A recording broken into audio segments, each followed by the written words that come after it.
राधे राधे महाराज जी।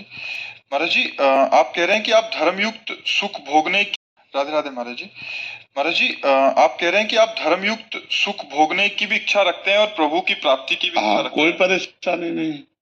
ये बात सही है? हाँ बिल्कुल सही है। गृहस्थ धर्म में हो तो धर्मयुक्त विषयों का भगवत अर्पण मस्तु करके, धर्मयुक्त विषयों को भगवत अर्पण मस्तु करके भगवत प्रसाद रूप सेवन करते हुए भगवान का नाम जप करते हुए चलना, यही तो पद्धति गृहस्थ धर्म की। इसमें कोई निषेध नहीं। पर धर्मयुक्त बहुत बढ़िया शब्द है कि धर्मयुक्त विषयों का सेवन करते हैं। अधर्म की क्रियाओं का त्यागी और धर्मात्मा पुरुष भजन करके भगवान को प्राप्त हो जाता है। मुझे प्रगट सानिध्य भी चाहिए और धर्मयुक्त भोग भी चाहिए, ऐसे हो सकता है? अच्छा, हो जाएगा, बिल्कुल हो जाएगा। क्योंकि ये धर्ममयी जो रेखा खींच दी ना, इससे बात बन जाएगी। नहीं तो भोगों की प्रियता हमें पतन के मार्ग में ले जाती है। लेकिन एक रेखा खींच दी ना, धर्मयुक्त भोग, अब बच जाओगे। अब धीरे धीरे विषयों का त्याग होते होते निर्विकार हो जाओगे। धर्मयुक्त विषय, पहले तो अधर्म का त्याग हुआ ना, ये धर्मयुक्त विषयों के प्रति जो विषयों में सामर्थ्य नहीं कि आपको बांध सके। कोई भी विषय ऐसा नहीं है जो आपको तृप्ति दे सके, बांध नहीं सकता आपको। थोड़ी देर के लिए आपको भुलावे में डाल सकता है।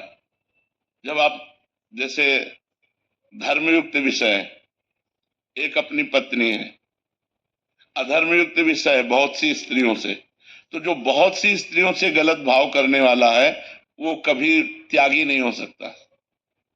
लेकिन एक पत्नी व्रत धारण करने वाले को विषयों से घृणा हो जाएगी, क्योंकि मन को नवम नवम चाहिए।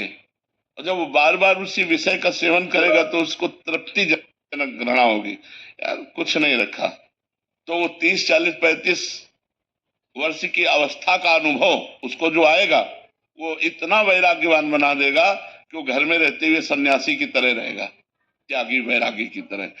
लेकिन जो बहुत जगह अपनी वृत्तियों को लगाता है वो फिर नहीं, पापाचारी नहीं, धर्म से चलने वाला। गांव में देखा है कि 40-45 वर्ष के बाद एक सन्यासी जीवन व्यतीत करने लगते हैं। लड़का बच्चा बहू हो गए तो एक वैरागी जीवन व्यतीत करने लगते हैं, क्योंकि धर्म से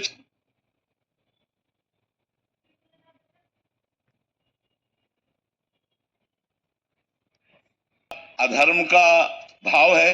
तो देखो बूढ़े होने पर भी इधर उधर वृत्तियां उनकी दौड़ती हैं। आप देख लो ना, वृद्धावस्था भगवान के भजन के लिए है।